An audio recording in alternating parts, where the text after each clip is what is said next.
여러분, 세금 체납이 천문학적이다.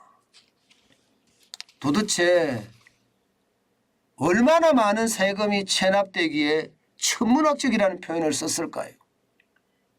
여러분, 이거 한번 보세요. 100조 7천억 원입니다. 물론 누적 총계예요. 누적 총계.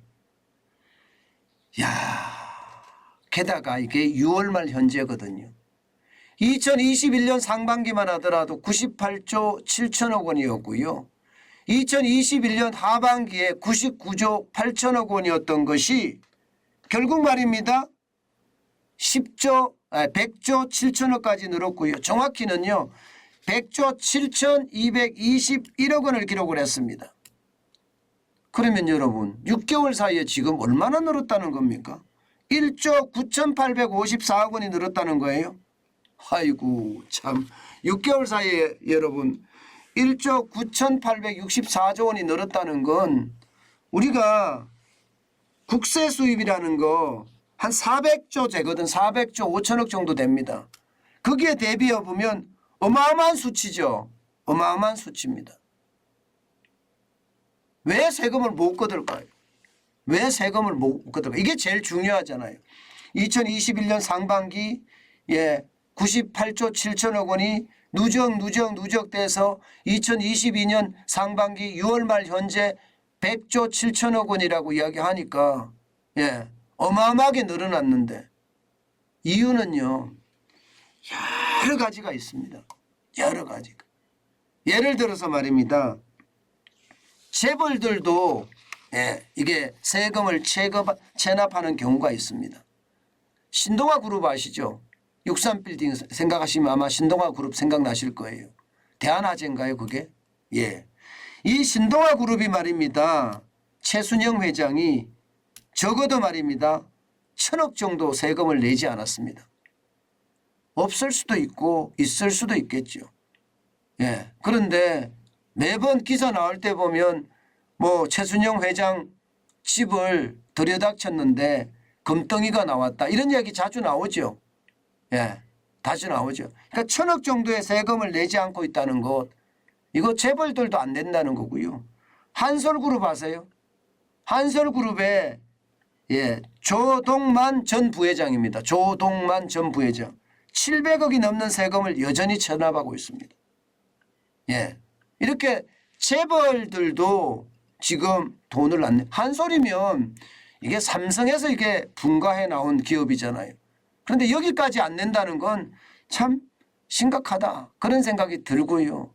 여기서 진짜 눈물 나는 것은요. 세금을 낼 돈이 없어서 내지 못하는 국민들도 다수라는 거예요. 세금은 나오는데 세금을 낼 돈이 없는 거예요. 세금을 낼 돈이. 아니 집 팔아서 내야 되는데 집 팔아서 내기도 어렵고 집에 빨간 딱지가 붙든지 말든지 계속 기다린다. 체납하고 기다린다. 뭐 이렇게 생각하는 사람들도 많아졌다는 거고요. 더 심각한 것은요. 1년 사이에 1조 9,854조가 늘어났다는 건 지금 말입니다. 많은 사람들이 세금을 못 낼 정도로 어렵다는 이야기가 됩니다. 세금을 못 낼 정도. 저는 그렇게 분석합니다. 그 정도로 말입니다. 세금을 못 내는 사람들이 많다는 거예요. 여러분 이거 한번 보세요. 100조나 되는 세금 중에 말입니다. 지금 환수 금액을 보면 2017년에는 1년에 못 내는 사람 10조 5천억 원씩 걷어들입니다. 2018년에도 10조 7천억 걷어들였습니다. 그리고 2019년에는 11조 2천억 걷어들였어요. 그런데 보시면 2019년부터 2020년까지는 걷어들이는 게 떨어지죠. 10조 5천억까지 떨어졌다가 2021년에는 10조 3천억까지 떨어지죠. 바로 이게 말입니다. 경제가 무너졌으니까. 이게 단적으로 보여준다고 저는 봐요. 경제가 무너지기 시작했던 데가 말입니다. 사실은 2019년이에요.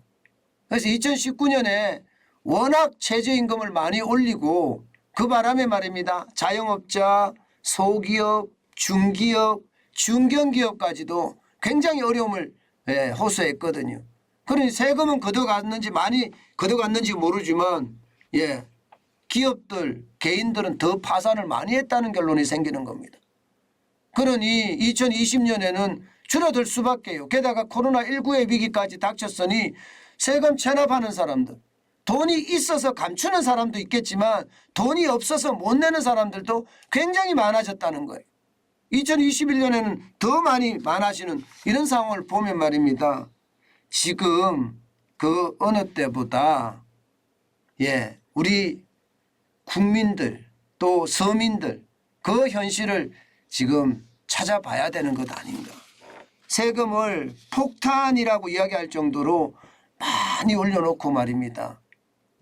세금 안 낸다고 세금 체납하고 있는 그 모습을 보고 있으면 참 안타깝기는 해요. 안타깝기는.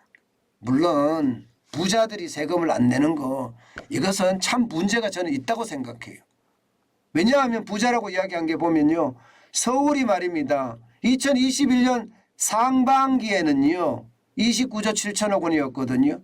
2022년 상반기에도 29조 4천억 원이 서울이 아무래도 여러분 제일 적게 낸다. 저는 이렇게 생각을 하거든요. 물론 중부청도 마찬가지입니다. 중부청도 서울청이 이만큼 되지만 이게 중부청도 작년에 2021년에는 23조 2천억 원이었던 것이 2022년에는 지금 24조 4천억까지 이렇게 자꾸 늘어나잖아요. 근데 서울만 줄어들었지 다 늘어나고 있죠. 부산청 12조 9천억 원으로 늘어났죠. 인천청 15조 1천억 원으로 늘어났죠. 대전청, 광주청, 대구청 안 늘어나는 곳이 없습니다. 일제히 증가하고 있습니다. 일제히. 서울 중에서는요. 부자들이 안 내는 곳이 좀 있는데 이런 것은요. 징수의 방법이 어떻든 간에 저는 부자들이 솔선수범이를 해야 된다고 생각을 합니다. 부자들이 돈을 안 내려고 자꾸 이야기하는 거 물론 세금이 악법이라는 건 맞아요. 세금이 너무 많다는 건 맞아요. 그러나 이게 적정 세금이 되게끔 실제로 조세 심판을 많이 하잖아요. 조세 심판에 신고도 소송도 많이 하잖아요. 그런 것처럼 말입니다. 부자들은요. 그나마 다른 사람보다 이미 많이 내는 거 알고 있습니다. 그러나 일단 내고 국가라는 게 더 중심이 돼야 된다. 저는 그런 생각하거든요. 국가가 먼저 중심이 되고요. 뭐 그렇다고 해서 뭐 제가 뭐 전체주의에 국가주의에 뭐 이렇지는 않습니다. 국가가 중요하다는 거예요. 그리고 그 밑에 국민들은요. 이게 못 사는 사람은 좀 적게 내고요. 많은 사람은 좀 많이 내서 형평성을 이루어가는 것. 이게 사회의 발전에 굉장히 중요하지 않겠습니까? 게다가 말입니다. 이 한솔이나 또 신동아 그룹이나 옛날에 신동아 그룹이나 이런 데서 1,000억씩 7천억씩 체납하고 있다는 것은 오히려 국민적 반감만 살 뿐이라고 저는 생각해요. 그리고 노블리스 오블리제라는 것도 있잖아요. 부자들이 먼저 솔선수범하는 것. 저는 그것이 우리 전체 말입니다. 사회를 건강하게 만드는 것 굉장히 중요한 요소라고 생각을 합니다. 미국 사회가 저렇게까지 지탱되는 거 한번 보세요. 빌 게이츠도 그렇고 빌 게이츠 재단을 만들어서 말입니다. 그 돈으로 전 세계가 어떻게 하면 인류의 발전이 될 것인지 고민하잖아요. 록펠러 재단도 보세요. 록펠러 재단. 저도 우리나라에도 말입니다. 그런 어마무시한 그런 기업의 노블리스 오블리제가 좀 자연스럽게 돼야 된다. 저는 그렇게 생각을 합니다. 그러면 많이 좋아질 거예요. 반면에 세금 진짜 돈이 없어서 못 내는 사람들 여기는 어떻게 할 것인가. 정부도 고민을 할 필요가 있습니다.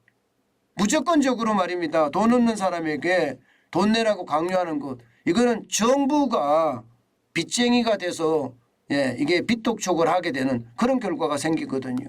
저는 이런 일도 있어서는 안 된다. 그런 생각을 합니다.